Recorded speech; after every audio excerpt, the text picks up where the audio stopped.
नमस्कार मित्रमैत्रिणींनो. आता काही दिवसातच आपल्या लाडक्या गणपती बाप्पाचे आगमन होणार आहे.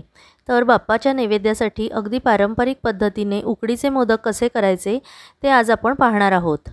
बाप्पाला सगळ्यात आवडणारा पदार्थ म्हणजे उकडीचे मोदक. अगदी साध्या सोप्या पद्धतीने उकड कशी काढावी आणि सारण कसे करावे ह्याचे अचूक प्रमाण या व्हिडिओमध्ये तुम्हाला बघायला मिळेल. त्यामुळे व्हिडिओ शेवटपर्यंत नक्की बघा. तसेच आजचे विशेष आकर्षण म्हणजे एकावर एक 2 लेअरचा डबल डेकर मोदक कसा करायचा तेही आज आपण बघणार आहोत. चला तर मग रेसिपीला सुरुवात करूया. सगळ्यात आधी गूळ चिरून घेऊया. हा सेंद्रिय गूळ आहे. सारण करण्यासाठी मी पूर्णपणे गुळाचाच वापर करते. थोडीसुद्धा साखर वापरत नाही. हा गूळ डार्क ब्राऊन रंगाचा असल्यामुळे सारणाला रंगही खूप छान येतो. एक मोठी वाटी भरेल एवढा गूळ चिरून घेऊया.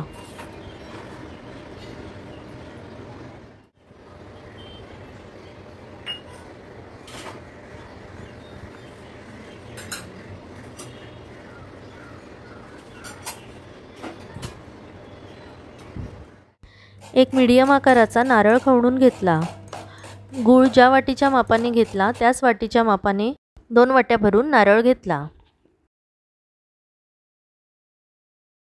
सारण करण्यासाठी गॅसवर कढई तापत ठेवली आहे. त्यात पातळ केलेले अंदाजे 1 टीस्पून तूप घालूया. लगेच त्यात चिरून ठेवलेला गूळ घालते आहे.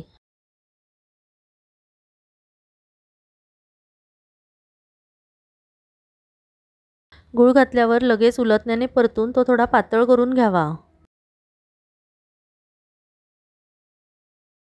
गूळ थोडा पातळ झालाय. आता त्यात मी ओलं खोबरं घालते. पूर्वी मी गूळ खोबरं एकत्र करून ते परतून घेत असे, पण त्या पद्धतीने सारण करायला खूप वेळ लागतो. गूळ आधी वितळून घेतल्यामुळे सारण लगेच तयार होते. तुम्हाला यात खसखस किंवा ड्रायफ्रूट्स घालायचे असतील तर खसखस थोडी कढईमध्ये परतून घ्यावी आणि मग त्यात घालावी आणि कोणतेही आवडीचे ड्रायफ्रूट्स बारीक तुकडे करून घालावे.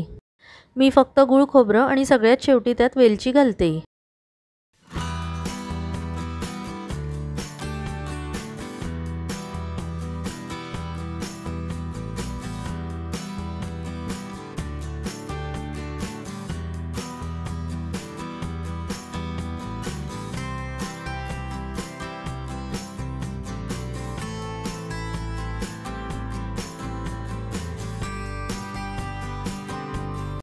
सारण तयार झालंय. सर्वात शेवटी त्यात आता वेलची पूड घालते. गॅससुद्धा मी आता बंद केला आहे. वेलची पूड अशी एकदम शेवटी घातली की त्याचा सुवास टिकून राहतो. ती सारणात व्यवस्थित मिक्स करून घेऊया.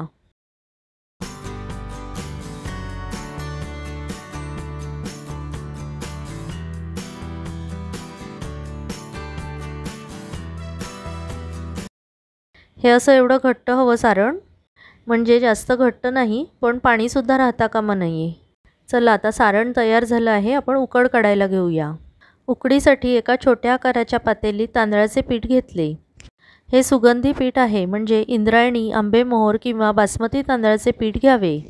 बासमती तांदळाचे पीठ त्या मानाने सहज उपलब्ध असते किंवा सुगंधी पीठ मागितल्यास तेही मिळते.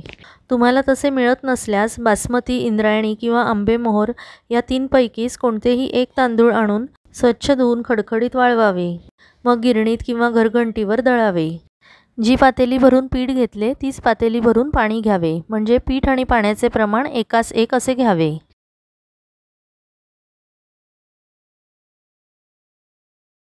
गॅस चालू करून कढईत पाणी ओतूया.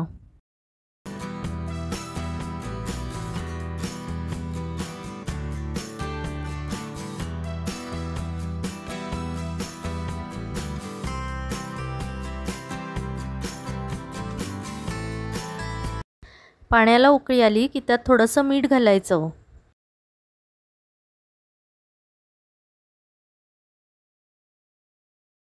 पातळ करून 1 चमचा होईल इतकं तूप घालायचं. तुपाऐवजी तेल घालू शकतो आणि लोणी घातलं तर उकड खूपच छान होते.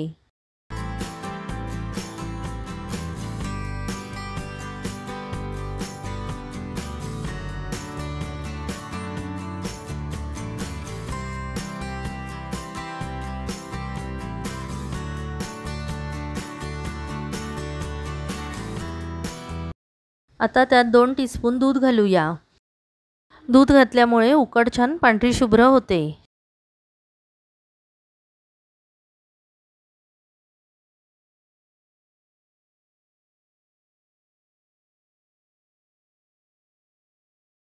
गॅस कमी करून त्यात पीठ घालूया।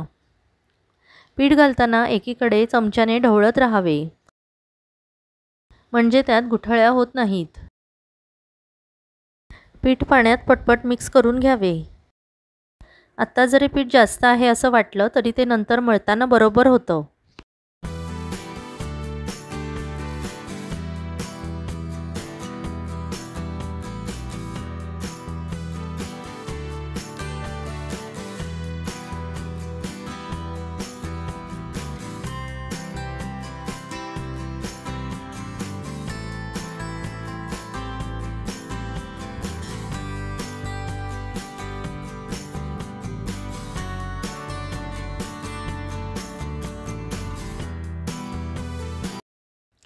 पीठ मिक्स करून झालं की गॅस बंद करावा आणि 5 मिनिटं झाकण टाकून ठेवावे।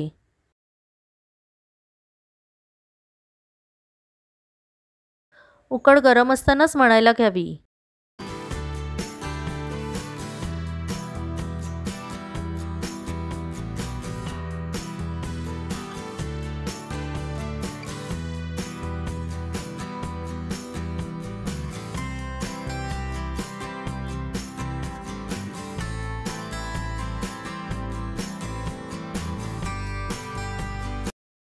गरम असतानाच उकड मळली की त्यात जास्त गाठी राहत नाहीत आणि खूप मळावी सुद्धा लागत नाही।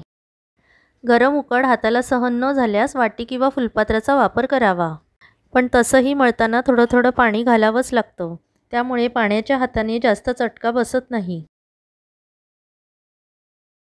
मळतानाच आपल्याला कळते की उकड किती छान मऊ लुसलुशीत झाली आहे ते। मोदक चांगले होण्यासाठी सगळ्यात आधी उकड छान झाली पाहिजे, त्यासाठी योग्य प्रमाण आणि ती चांगली मळून घेणं फार महत्त्वाचं आहे।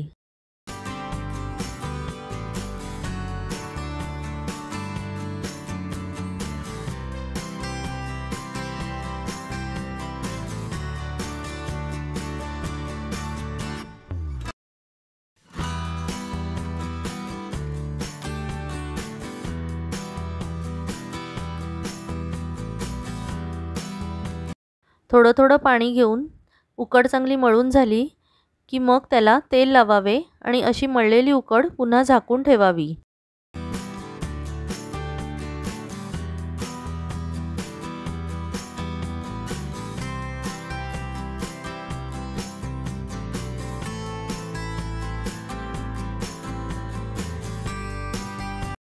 असे छोटे छोटे गोळे करून सर्व उकड मळून घ्यावी।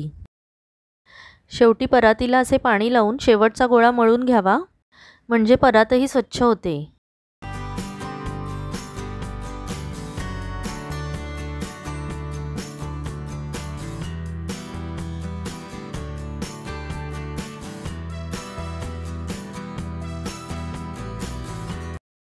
आधी सर्व पीठ असं मळून घेतलं की पटापट मोदक करायला सोपं जातं।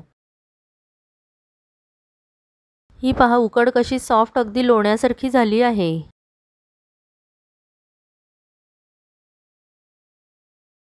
त्याचे आपल्याला हवे त्या आकाराचे गोळे करूया, म्हणजे मोदक जितका मोठा हवा तसे गोळे करावे।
पीठ चिकटतंय असं वाटलं तर हाताला पाणी लावावं. खरं तर मोदक करताना अशी वाटी करून त्यात सारण भरण्याची हीच पारंपरिक पद्धत आहे. त्यामुळे मोदकाला आकारही खूप छान येतो. पण वेळ वाचावा आणि कामही सोपं व्हावं याकरता लाटून किंवा पुरीच्या प्रेस करायच्या यंत्रातसुद्धा उकडीची पारी करता येईल. पारीचा तळचा भाग बोटाने पातळ वळून झाला की मग वरचा काठाचा भाग पातळ करून घ्यावा. पारी सगळीकडून एकसमान करून घ्यावी. म्हणजे खूप जास्त पातळही नाही पण जाडही ठेवू नये.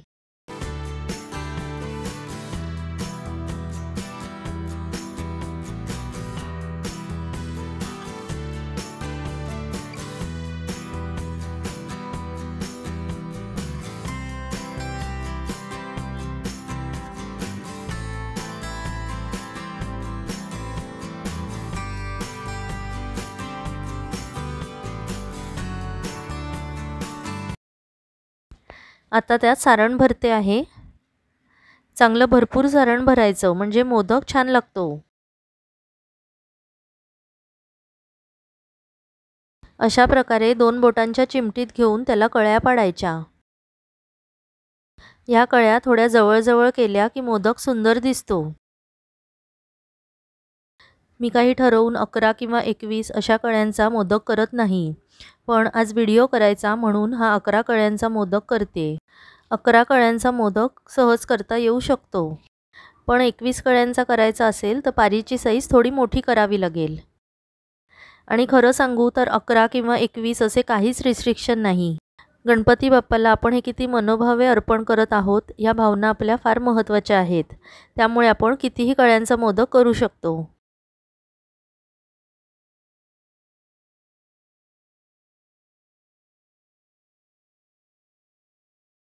हा बघा किती सुंदर असा आपला मोदक तयार झाला आहे.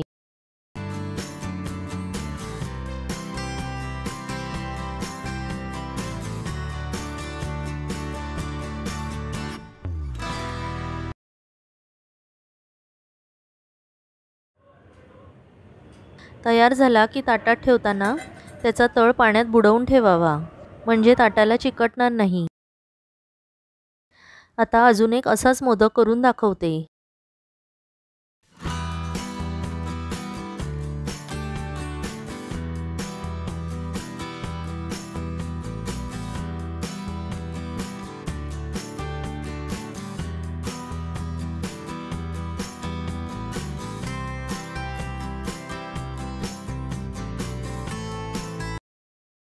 आधी आतली बाजू पातळ करून घेतली, मग वरच्या कडा करते.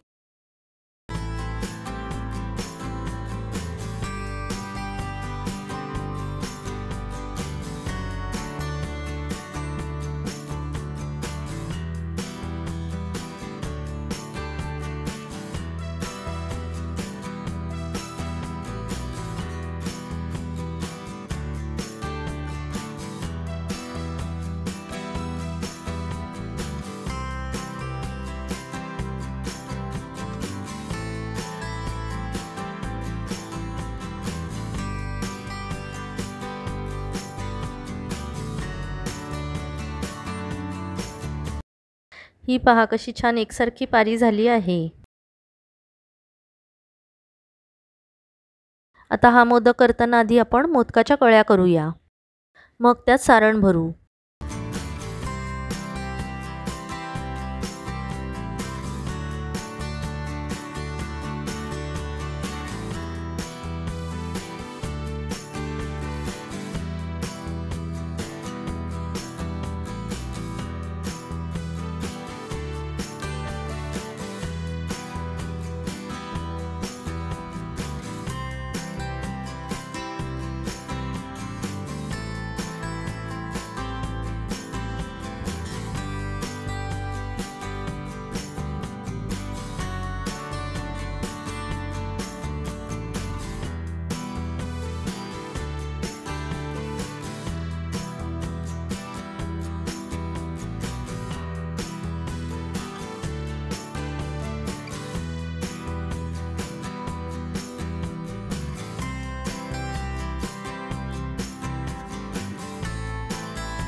हा एक तिसरा मोदक मी अगदी जवळजवळ कळ्या करून केलाय। तो बघा किती सुंदर दिसतोय। आता पारी करण्याची एक थोडी वेगळी पद्धत बघूया। त्यात आपण पारी पोळपाटावर थापून बनवणार आहोत। त्यासाठी पोळपाटावर केळीचं पान किंवा प्लास्टिकचा कागद ठेवून उकड थापून घ्यायची। मधून मधून थापताना पाण्याचा हात लावायचा।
हा मोदक सुद्धा एकदम सुंदर झाला।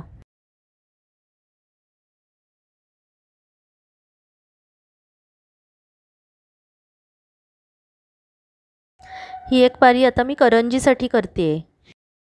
ती खोलगट न करता थोडी पसरट करायची।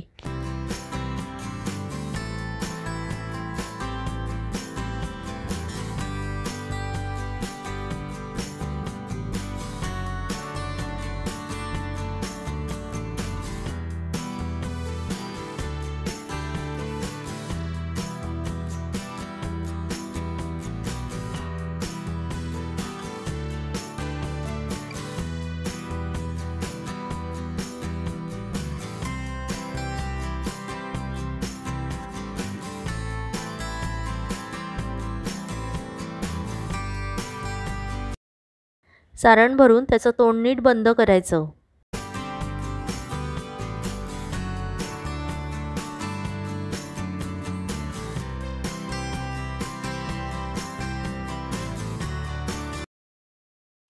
आता त्याला मुरड घालूया।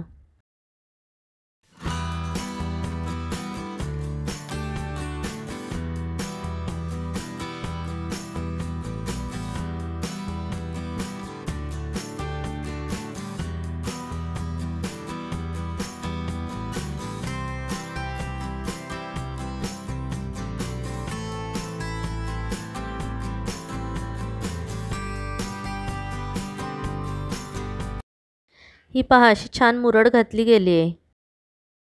त्यामुळे करंजी पण सुंदर झाली। आता मी एकावर एक म्हणजे 2 लेयरचा डबल डेकर मोदक करतेय। त्यासाठी पिठाचा गोळा थोडा मोठा घेतलाय।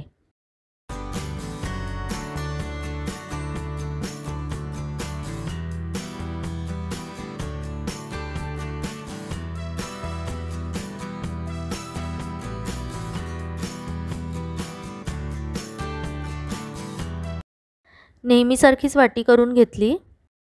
खालचा भाग पातळ करून घेतला आणि कडेचा जाडच ठेवलाय, कारण वर अजून एक मोदक करायचा आहे।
हा असा खालचा मोदक तयार झाला आहे।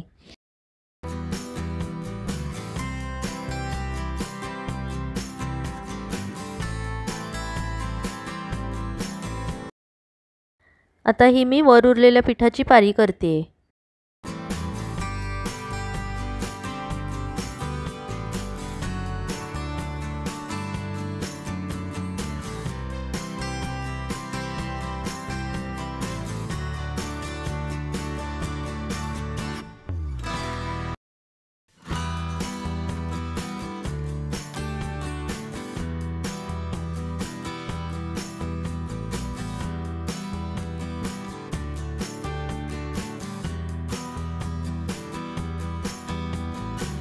त्यात सारण भरून कळ्या करून घेऊया आणि मोदक बंद करूया।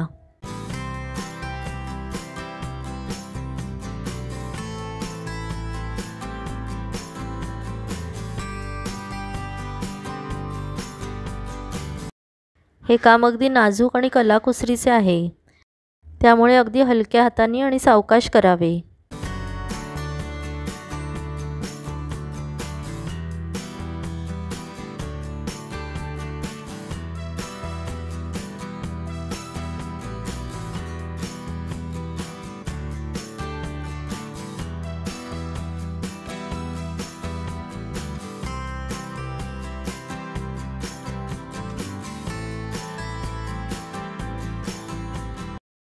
झाला तयार आपला अगदी सुरेख डबल लेअरचा मोदक।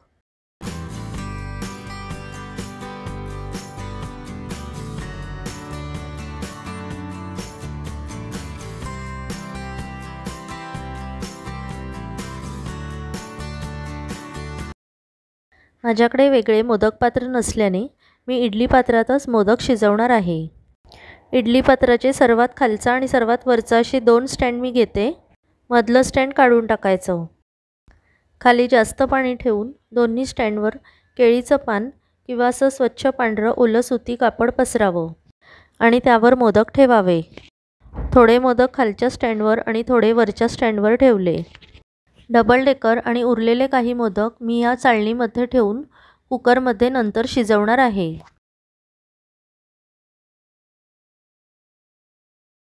झाकण ठेवून 15 ते 20 मिनिटं शिजवून घ्यावे।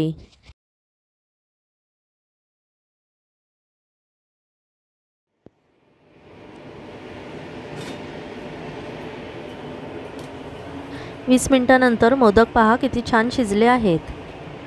झाकण काढून गार करून घेऊया। थोडी वाफ निघून गेली की मगच मोदक ताटात काढावे। गरम असताना काढले तर ते फुटू शकतात। खाली मोदकांची नाकं चेपतील म्हणून मी काही मोदक उलटे करून ठेवले होते।